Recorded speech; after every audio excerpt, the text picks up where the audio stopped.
Olá, meus amores, tudo bem com vocês? Espero que sim.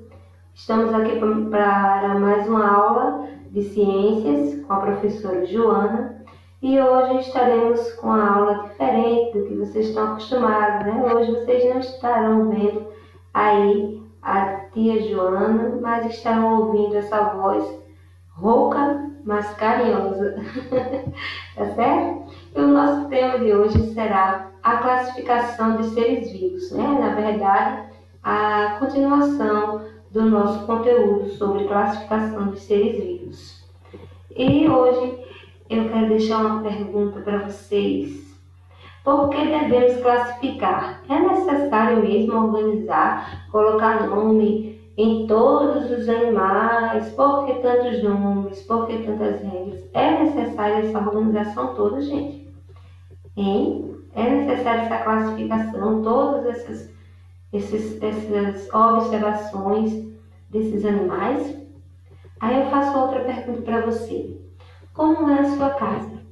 Você deixa sua roupa jogada em todo lugar?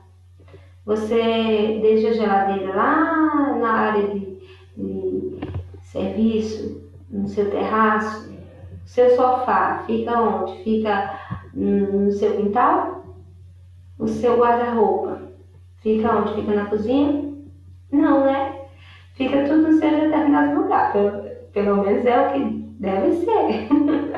Devemos colocar tudo no lugar certinho. Para isso devemos organizar, certo? Porque tem muita coisa. Imagina você, as meninas, né, procurar o secador de cabelo não está no lugar certo, tá lá no quintal. Ai, meu Deus, levou chuva, tudo.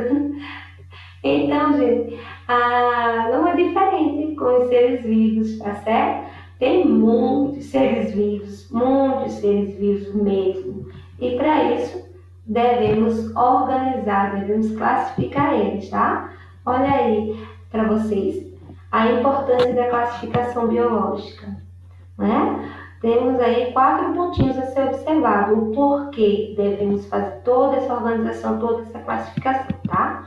O primeiro ponto diz o seguinte: o mundo vivo é constituído por uma variedade enorme de organismos, certo? Então, tem muitas espécies, muitos seres, e cada um deles com suas características específicas, né? Alguns até com características bem parecidas umas com as outras, mas faz necessário essa organização para isso, certo? Aí o segundo ponto, para facilitar os estudos dessa enorme variedade, foi preciso classificar esses organismos, agrupando-os de acordo com suas características comuns, tá certo? Então foi observado aquele animal que tinha determinada forma de se alimentar e parecia com a mesma forma de outro, aquele que era mamífero, aquele que não era, o que podia voar, aqueles que eram de vidas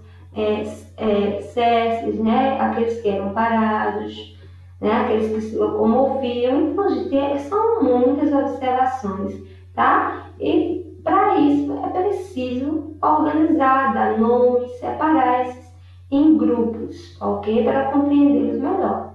A classificação, ela possibilita reconhecer os diferentes graus de parentescos entre as espécies. Então, vamos saber diferenciar assim. Quando você é bem pequenininho, tipo uma criança de 3, 4 anos, ela olha para um burrinho, né, um jumento, e diz assim: mamãe, um cavalo. Olha para uma zebrinha e diz: mamãe, cavalo. Aí olha para um cavalo e diz: mamãe, é um cavalo. Por quê? Porque a criança, ela é muito inteligente, ela vai estar vendo ali aquelas características, ela vai estar vendo ali que eles são bem parecidos uns com os outros. Então, a princípio, até que alguém chegue para ela e diga: não, amor, cavalo é aquele, essa aí é uma zebrinha, ela tem listrinhas, ela é assim. Não, olha a orelha desse, é enorme, ele é um burrinho, é uma mula.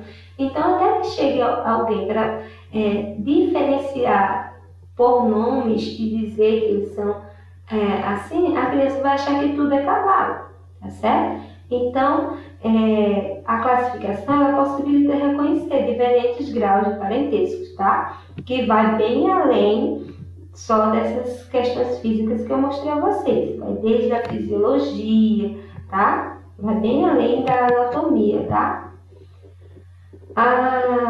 O ramo da biologia que se ocupa da classificação e da nomenclatura dos seres vivos é chamado de taxonomia, tá? As classificações taxonômicas é exatamente essa área da biologia que vai separar esses indivíduos, agrupá-los e nomear cada um deles, tá?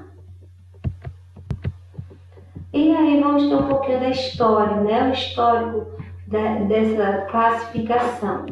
Como já havia falado para vocês nas nossas aulas passadas, que desde antes de Cristo, né, tinha muitos estudiosos que já classificavam os seres vivos. Um dos pioneiros aí, tá certo? É Aristóteles. Ele dividiu os seres vivos em dois reinos.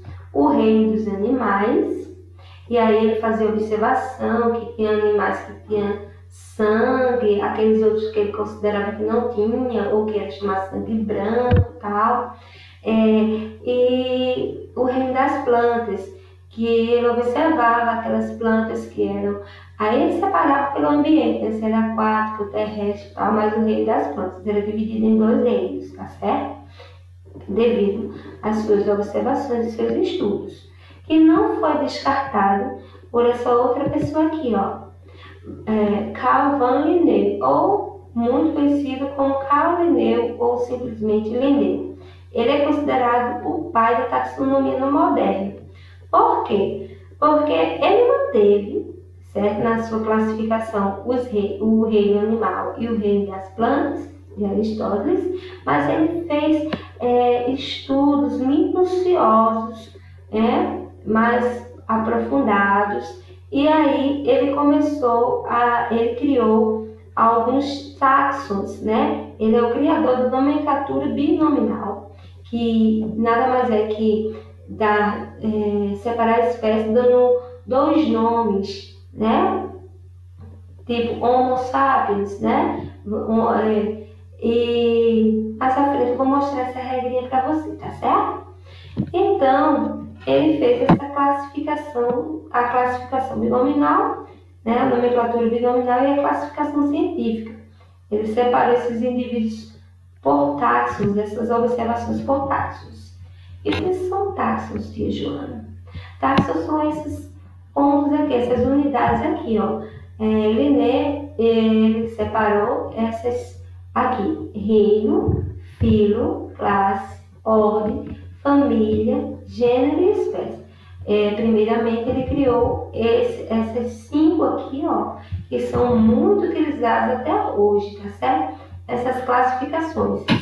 E agora, atualmente, também temos aí, ó, o acréscimo do domínio, tá certo? Então, o que seria cada uma dessas unidades? Gente, vindo aí, ó, observando essa setinha aqui, tá mostrando isso aqui. Que à medida que você vai diminuindo aqui, ó, você vai ficando cada vez mais próximo daquele determinado indivíduo que é o objeto de estudo, mais próximo de conhecer aquele indivíduo. Por quê? Se você separa simplesmente, é tudo animal? Sim, mas é o quê? É uma bactéria? Se você disser, são todos seres vivos, aí pode ser uma planta, pode ser um fungo, pode ser uma bactéria, pode ser um homem, pode ser um lobo, não é?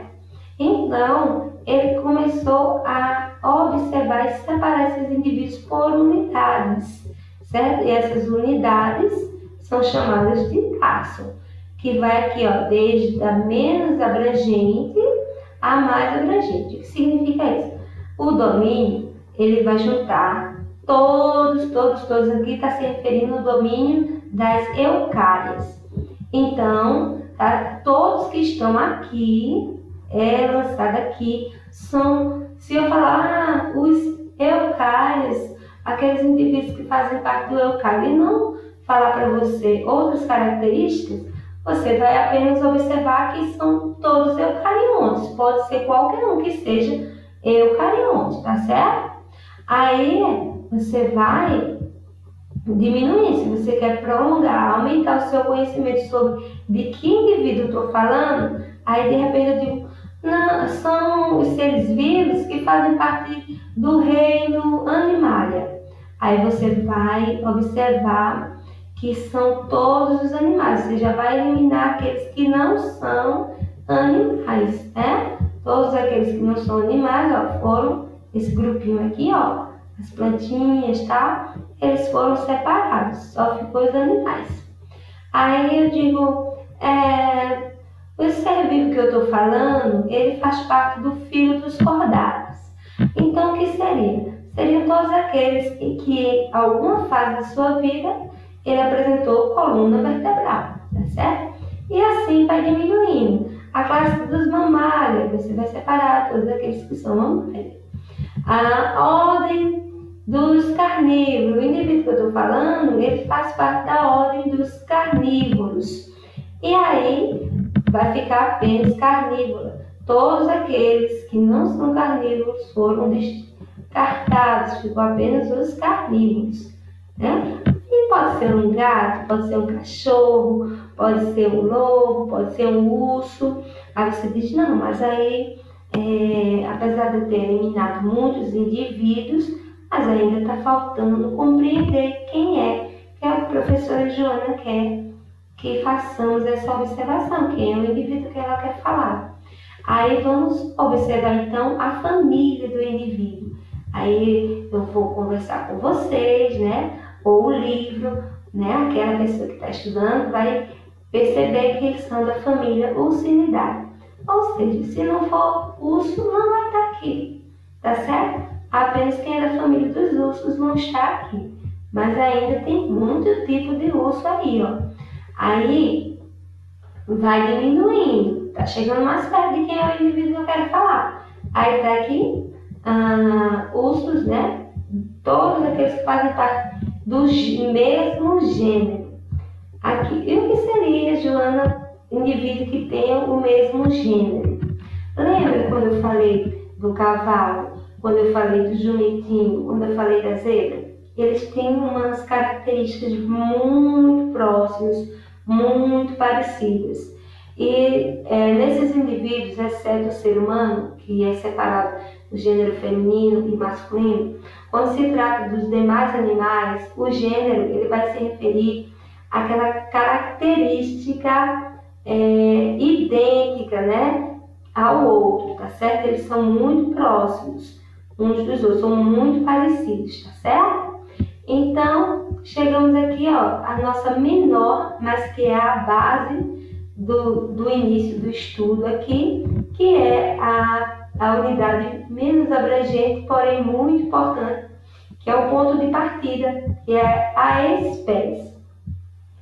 Já descrevi para vocês também, né, no início dos estudos sobre classificação dos seres vivos, que a espécie nada mais é que aquele indivíduo que, ao cruzar com outro, né, quando ocorre o cruzamento desses indivíduos, eles, além de ter características muito parecidas, eles podem cruzar e, ao cruzar, eles vão gerar descendentes férteis.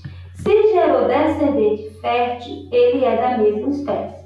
Por que eu estou dizendo isso? Porque, por exemplo, se você vai ter um gateiro, né? Você, às vezes, tem animais que nascem com anomalia física, né? E aí as pessoas, ele tem as patinhas parecidas com o de coelho, ele deve ter cruzado com um coelhinho. Não, nada a ver. Aí estamos falando de espécies totalmente diferentes, tá? Nem o gênero aí tá parecido. São de espécies totalmente diferentes, então é impossibilidade de sequer produzir outro indivíduo. Mas alguns que são de mesmo gênero, porém de espécies diferentes, eles podem cruzar e gerar outro indivíduo, porém esse indivíduo que é chamado de híbrido, ele vai ser infértil, ele não vai ter capacidade de produzir. Por exemplo, se pegarmos uma égua com um jumentinho, né? A relação deles dois não vai, o cruzamento deles dois não vai gerar um indivíduo fértil. Vamos ter uma mula, por exemplo, vamos ter um indivíduo aí infértil, tá certo? Então, gente, essa aí é a classificação taxonômica, tá certo? Mais uma coisa sobre a classificação taxonômica é ali, né, começando os reinos, que eu separei para vocês na nossa penúltima aula. Eu disse o seguinte: eu apresentei esses 5 reinos que vão ser destrinchados, cada um deles eu vou estar falando com vocês um por um, tá? Nas nossas próximas aulas, porque tem muita coisa para falar sobre eles, a forma de reprodução, alimentação e tal. Mas é conhecido, né, ainda é muito estudado, como eu havia falado para vocês, nos livros didáticos é apresentado esses cinco reinos, certo? Protista, fungi, animalia, monera, né? São separados basicamente 4 reinos: eucária, que são todos aqueles que possuem células eucariontes, e aquele reino procarionte. E eu disse a vocês que essa classificação aí, de acordo com os 5 reinos, atualmente está sendo modificada e futuramente, quando vocês chegarem na universidade ou no concurso, irão ver o que eu estou falando, que provavelmente eles vão falar disso aqui, ó. Os 3 domínios, tá certo? E esses 3 domínios contribuiu para a eliminação de um reino, tá? Vocês vão já observar aí e ver qual é, tá? Temos aí 6 reinos, antes era um reino, e só que o reino monera aqui, ó, está dividido, certo? Não existe mais aquele reino monera, certo? Foi separado nos indivíduos, aqui, ó, o reino das bactérias, que são as eubactérias ou bactérias propriamente ditas, tá? Aquelas que são bactérias chamadas de arquea, que são indivíduos com capacidade, são muito conhecidos como seres extremófilos, porque esse grupo aí ele apresenta indivíduos que têm a capacidade de sobreviver a ambientes extremos, com muita salinidade, com radiação, locais extremos que outros indivíduos não conseguem sobreviver, tá certo? E aqui o terceiro domínio, temos os eucária, tá? Esses aqui estamos falando de indivíduos procariontes, certo? E aqui temos os eucários, que são indivíduos eucariontes. Nesses eucariontes vamos ter protista, plantae, fungi e animalia. Possa ser que futuramente aqui, como já tem outros indivíduos como o reino fungi, tá? O reino protista, eles estão sendo analisados cada vez mais. Então, possa ser que você encontre futuramente, mas no futuro, bem no futuro, apesar que a ciência está cada vez mais evoluindo e muito bem, né? Só precisa aí de mais investimento na ciência, porque é preciso, tá? Mas é isso, gente, tá? Eu quero trazer para vocês sobre a classificação dos seres vivos, sobre a taxonomia, tá certo? Assim terminamos nossa aula. Fiquem com Deus.